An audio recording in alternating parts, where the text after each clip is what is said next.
Hi friends, welcome to அக்ஷயா.com. இன்றைக்கி இந்த வீடியோவில் வெறும் ப்ரூ வாழைப்பழம் வச்சு நல்ல சூப்பரான டிஃப்ரெண்ட்டான ஒரு ஈவினிங் ஸ்நாக்ஸ் ரெசிபி நல்லா ஹெல்த்தியாக ஃபில்லிங்காக செஞ்சு தரலாம். குழந்தைங்களுக்குலாம் ரொம்ப ரொம்ப பிடிச்ச ஒரு ரெசிபியாகவும் இருக்கும். வீட்டில் வாழைப்பழம் இருந்தால் டிஃப்ரெண்ட்டான சுவையில் நீங்களும் இது மாதிரி ஒரு முறை ட்ரை பண்ணி பாருங்கள். இப்போ இதை செய்யறதுக்கு ஒரு மிக்ஸி ஜார் எடுத்துருக்கேன். அதில் 2 மீடியம் சைஸ் நல்ல பழுத்த வாழைப்பழமாக எடுத்துக்கோங்க. சின்ன வாழைப்பழமாக இருந்தால் 4 வாழைப்பழம் எடுத்துக்கோங்க.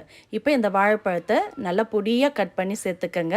அப்போ தான் நல்லா மைய அரைபடும். இந்த அளவுக்கு நல்லா சின்ன சின்னதாக கட் பண்ணி மிக்ஸர் ஜாரில் சேர்த்துக்கலாம். நல்ல பழுத்த வாழைப்பழமாக இருக்கணும். அப்போ தான் நல்லா சுவையாக இருக்கும். இப்போ கட் பண்ணி வாழைப்பழத்தை எல்லாத்தையும் சேர்த்துட்டு இதோட 2 ரூபா ப்ரூ பாக்கெட்டை கட் பண்ணி சேர்த்துக்கலாம். உங்ககிட்ட ஆல்ரெடி ப்ரூ வீட்டில் இருந்ததுன்னா 1 டீஸ்பூன் அளவு சேர்த்துக்கங்க. இது மாதிரி எல்லாத்தையும் சேர்த்துட்டு இது கூடவே 5 ரூபா பூஸ்ட் பாக்கெட்டையும் கட் பண்ணி சேர்த்துக்கலாம். உங்ககிட்ட பூஸ்ட் இருந்தாலும் ஒரு 2 டீஸ்பூன் அளவுக்கு பூஸ்ட் அப்படியே சேர்த்துக்கங்க. எல்லாத்தையும் சேர்த்துட்டு இது கூட 1/4 கப் அளவுக்கு சர்க்கரை, நீங்கள் நாட்டு சர்க்கரை கூட சேர்த்து செய்யலாம். சேர்த்துட்டு இதை நல்லா மைய அரைச்சி எடுத்துகிட்டு வந்துடலாம். சர்க்கரைலாம் சேர்த்து அரைச்சதுனால வாழைப்பழம் நல்லாவே மைய அரைப்பட்டிருக்கு பாருங்கள். இது மாதிரி வாழைப்பழம் திரியாக தெரியாத அளவுக்கு நல்ல மைய அரைப்பட்டிருக்கணும். இப்போ இதோட 1/4 கப் அளவுக்கு சன்ஃப்ளவர் ஆயில் சேர்த்துக்கலாம். வாசனை இல்லாத எண்ணெய், ரீஃபண்ட் ஆயில், சன்ஃப்ளவர் ஆயில் எதுவாக இருந்தாலும் சேர்த்துக்கங்க. இது கூடவே 1 கப் அளவுக்கு கோதுமை மாவு. எந்த கப்பில் மாவு எடுக்கிறீங்களோ அதே கப்பால் எல்லா அளவுகளும் அளந்துங்க, கரெக்டாக இருக்கும். 1 கப் கோதுமை மாவு சேர்த்துட்டு இதோட 1/4 டீஸ்பூன் அளவுக்கு சமையல் சோடா, ஒரு 2 சிட்டிகை அளவு உப்பு சேர்த்துக்கலாம். சேர்த்துட்டு இதோட 1/2 கப் அளவுக்கு காய்ச்சி ஆறின பால் சேர்த்துக்கலாம்.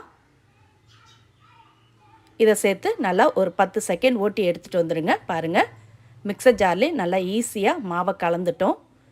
1/2 கப் பால் சேர்த்திங்கன்னா கரெக்டாக இந்த டெக்சரில் தான் இருக்கணும். ரொம்ப லூஸாகவும் இருக்கக்கூடாது, ரொம்ப திக்காகவும் இருக்கக்கூடாது. இந்த பதத்தில் மாவு இருந்தால் தான் நல்லா சாஃப்டாக கிடைக்கும். இப்போ இதை ஊற்றுறதுக்கு இது மாதிரி நான்ஸ்டிக் பேன் இருந்தால் எடுத்துக்கங்க.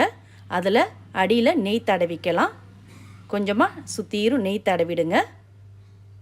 இது மாதிரி பேனில் எல்லா இடமும் பரவுற மாதிரி நெய் தடவிட்டு இப்போ நம்ம கலந்து வச்ச மாவை இதில் ஊற்றிக்கலாம். மாவு எந்த அளவுக்கு திக்காக இருக்குது பாருங்கள். இந்த அளவுக்கு மடிப்பு மடிப்பாக விழணும். அப்போ தான் நல்லா சாஃப்டாக நல்ல சுவையாக இருக்கும். மிக்சர் ஜார்லேருந்து இது மாதிரி கரண்டியால் ஒட்டை வச்சு விட்டுடுங்க. மாவு எல்லாத்தையும் வச்சு விட்டுட்டு இப்போ பேனை லைட்டாக டேப் பண்ணிக்கலாம். அப்போ தான் ஈவனாக சமனாகும். இது மாதிரி லைட்டாக தட்டி விடுங்க. டேப் பண்ணிவிட்டு இப்போ இது மேலே காஞ்ச திராட்சை கொஞ்சமாக தூவிக்கலாம். தூவிட்டு இதோட பொடியாக கட் பண்ண நட்ஸ் எதுவாக இருந்தாலும் உங்கள் விருப்பத்துக்கு ஏற்ப நீங்கள் மேலே தூவி விடுங்க. சாப்பிட பார்த்து நல்லா சுவையாக இருக்கும். இது மாதிரி தூவி எடுத்து வச்சுக்கோங்க. இப்போ அடுப்பை ஆன் பண்ணிவிட்டு மீடியம் ஃப்ளேமில் வச்சுக்கோங்க. அதில் தோசை தவாவை சூடு பண்ணியிருக்கேன். அது மேலே இந்த பேனை எடுத்து மேலே வச்சிடலாம். வச்சுட்டு மேலே கிட்டில் போட்டு மூடிடுங்க.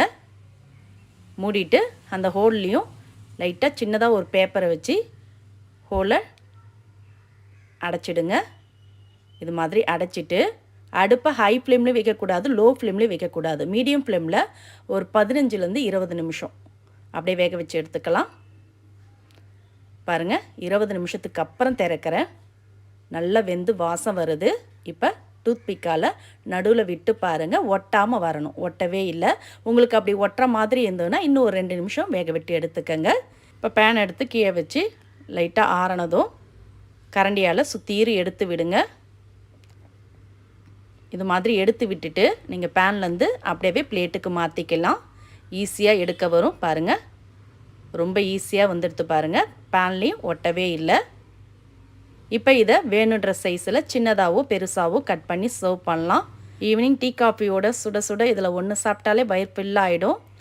வெறும் வீட்டில் இருக்க பொருட்களை வச்சு சிம்பிளாக செய்யக்கூடிய இந்த ஹெல்த்தியான ஈவினிங் ஸ்நாக்ஸ் ரெசிபி நீங்களும் இதே மாதிரி இதே அளவுகளோட ஒரு முறை ட்ரை பண்ணி பாருங்கள். ட்ரை பண்ணி பார்த்துட்டு உங்களோட கருத்துக்களை கமெண்டில் தெரிவிங்க. இந்த ரெசிபி உங்களுக்கு பிடிச்சிருந்தா வீடியோக்கு ஒரு லைக் கொடுங்க. ஃப்ரெண்ட்ஸ் அண்ட் ரிலேட்டிவோட இந்த வீடியோவை நிறைய ஷேர் பண்ணுங்கள். மறக்காமல் நம்ம சேனலையும் சப்ஸ்கிரைப் பண்ணிவிடுங்க. பாருங்கள், அடியிலையும் நல்லா வெந்து மேலேயும் நல்லா சாஃப்டாக சூப்பராக இருக்குது. நன்றி, வணக்கம்.